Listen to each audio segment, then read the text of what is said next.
booties for black girl nerds.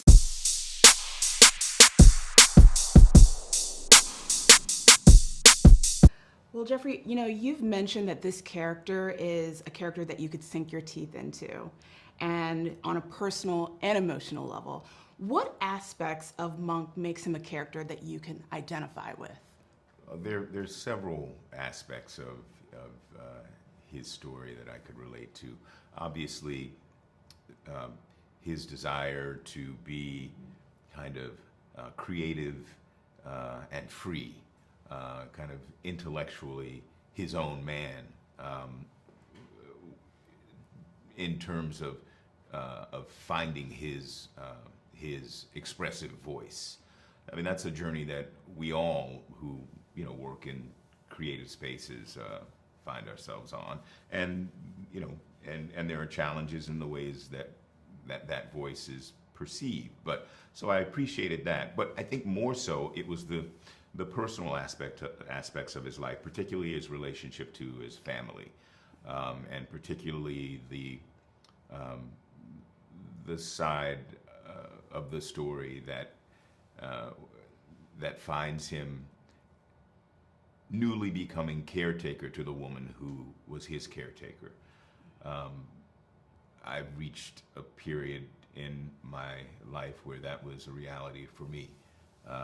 And to some extent remains a reality. So I knew that very well. And I also understood the pressures that can place on an individual and the necessary sacrifices that it asks a person to make, whether they be professional or creative or personal. So that stuff really got me fired up about this. It just felt so close to home, and it felt like a character, unlike many characters that I play, that I didn't have to do a lot of adjusting to find, but just had to kind of be.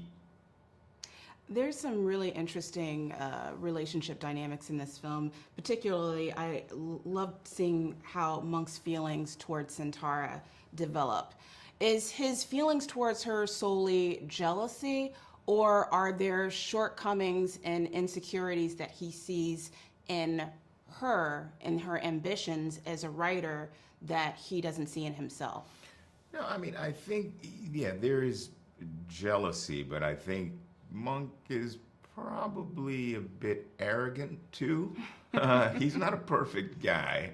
He's a little bit sanctimonious. He's overly judgmental, and he feels that Centaura's work is simplistic and uninteresting, and he feels that what he has to offer is superior. So he's jealous of the attention, but certainly not jealous of the work.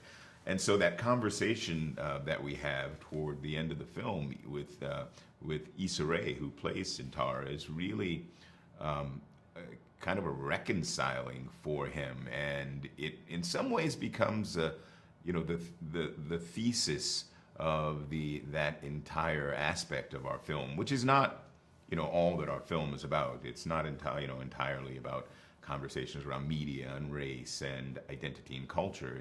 It very much is a story about love and family and one's responsibility to all that.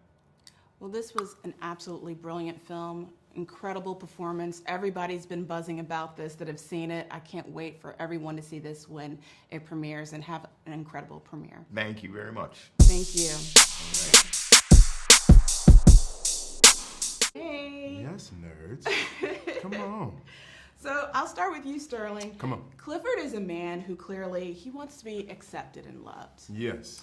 And I wanted to know, is his path that he chooses a path of rejection that he wants, or is it something where it's just like a circumstance of misfortune that happens to happen in his life? Path of rejection. I think, in terms of his path, what I can relate to, because I don't know if I fully understand the question, but I think... Is it a path that he chooses for himself, that path of rejection, the choices that he makes?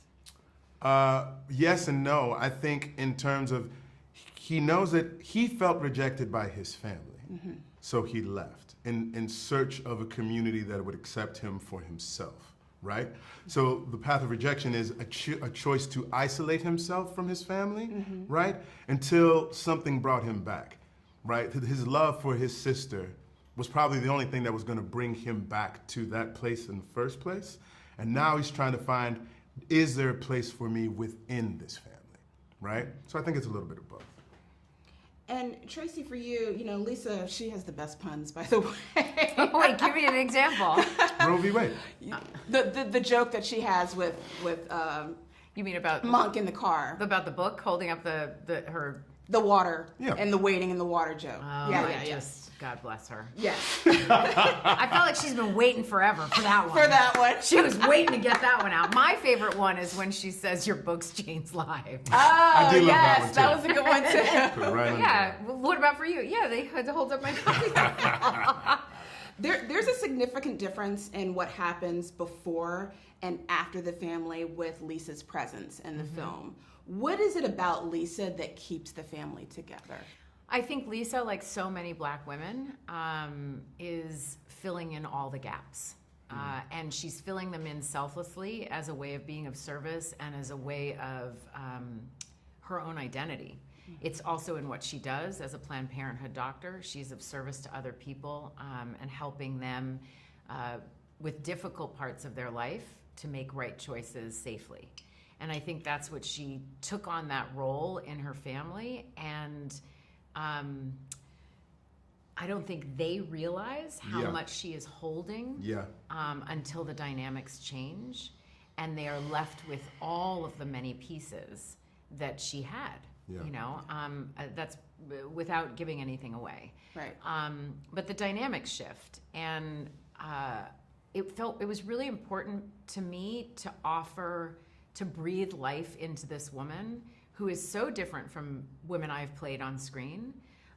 Still has a gravitas to her, but has a selflessness to her in a way that she's not someone trying to get something. She's actually there holding things.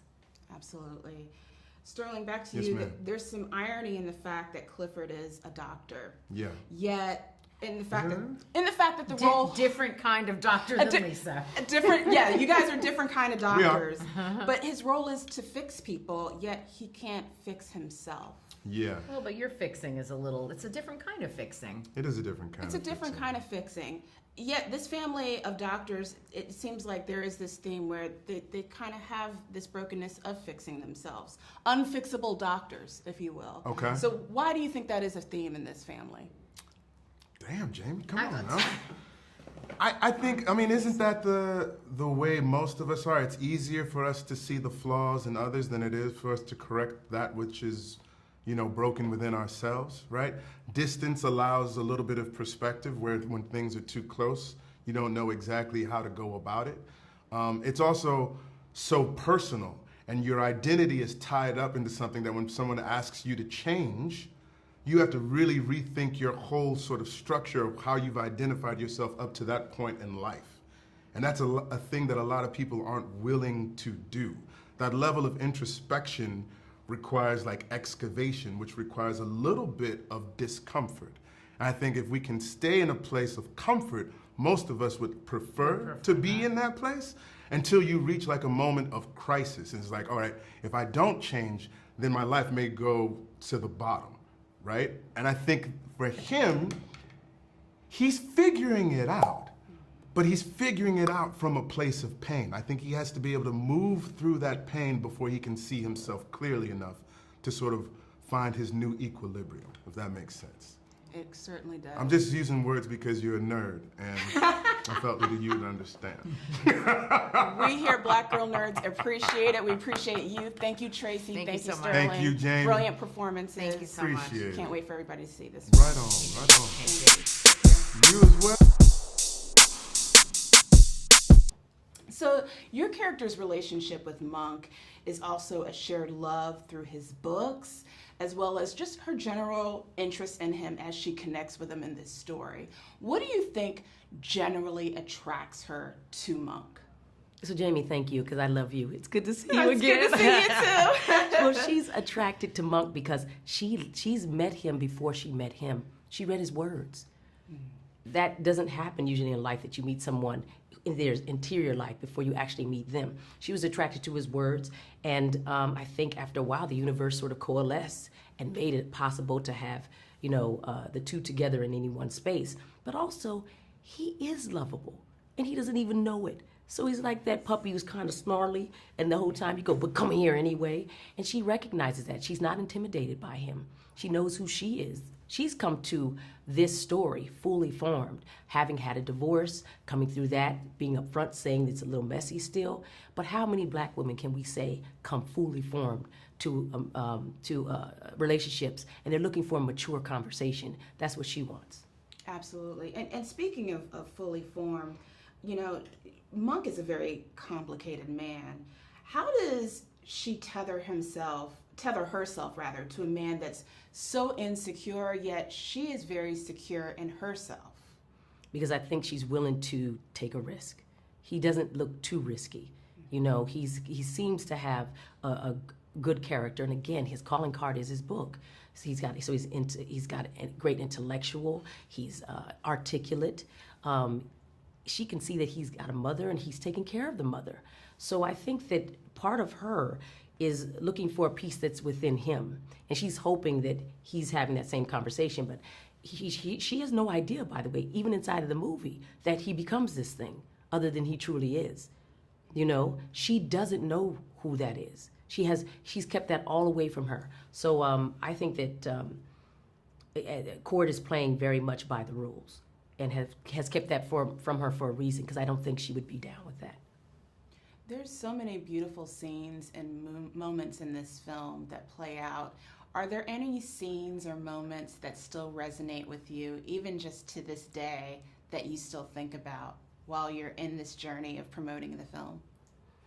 Yes, I hope this doesn't give it away, but when a major character goes away, it's actually beautifully done and sad and brief. And that's how life is. We all think that things are going to hit us massively, and sometimes they do. But sometimes they're so brief you don't even believe that it's happened. And I thought that he filmed that very beautifully. And it's something that sends Monk off on his own journey. I also love the wedding with Lucretia's character. That's a wonderful Broadway actress who deserves a full sort of setting, and she gets it. And how many beautiful weddings have we seen on the beach with black people?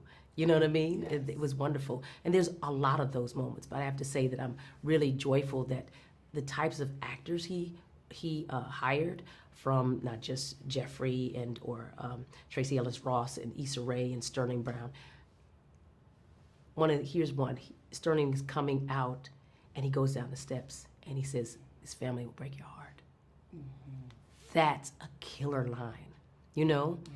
And two brothers who are not meeting, and they need so desperately to be able to support each other and have that talk, and they can. But how many dysfunctional, traumatizing things have they gone through?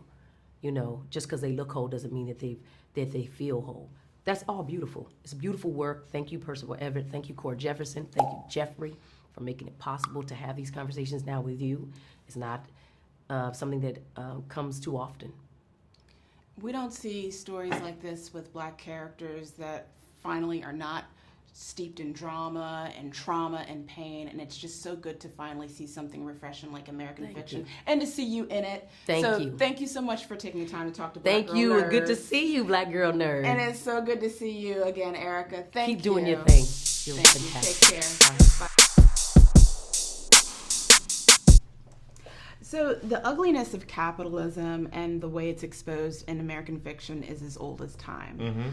Mm-hmm. Yet the story feels very contemporary, especially after the 2020 book boom, after George Floyd's murder, that we noticed with book sales just flying off the shelves. Yeah. So why do you think a story like American Fiction is important right now? I think that unfortunately this is a novel, Erasure is a novel that I adapted that came out in 2001.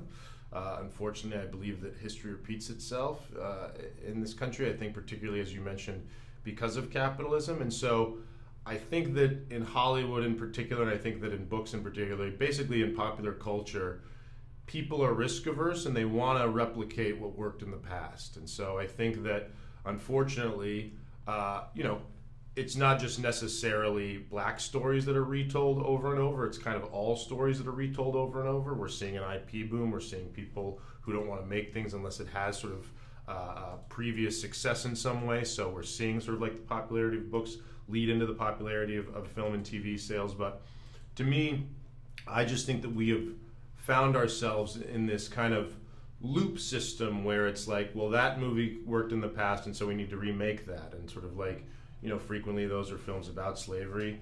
Those are films about people in the inner city. Those are films about, drug dealers and drug addicts. It's just kind of the same thing that they rehash over and over and over again. And I think that particularly when it comes to characters of color, people are more risk averse when it comes to stories about people of color, and they're sort of they're unwilling to take a little bit of a leap the way that they might be with other sort of groups of people and other storytellers. And so, I'm ready for a kind of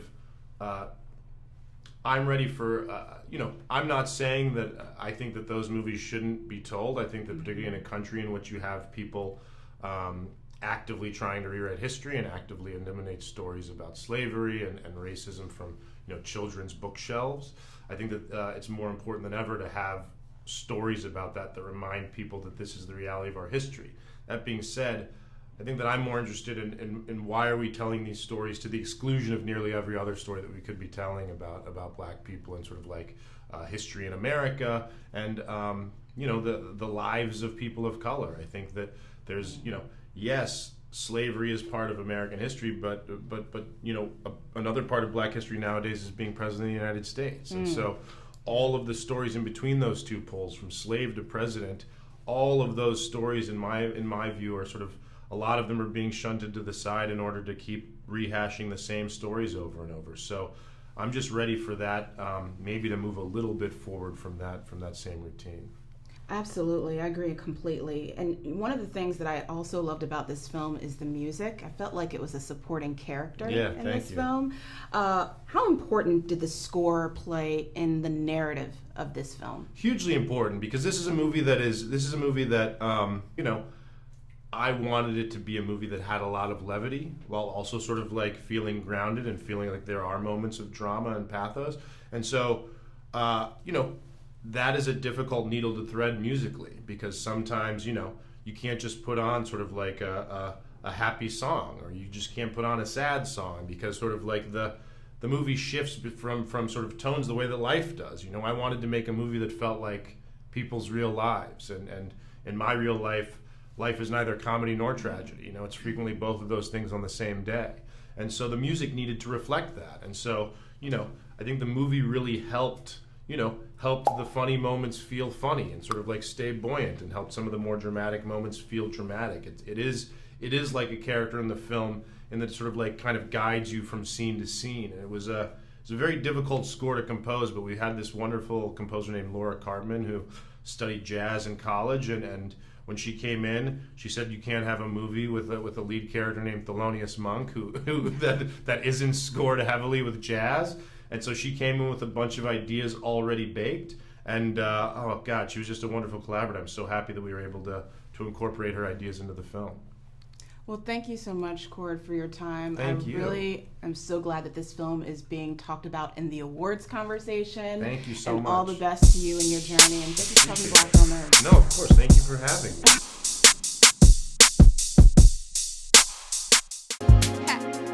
Better shake your booties for Black Girl Nerds. Better shake your booties for Black Girl Nerds.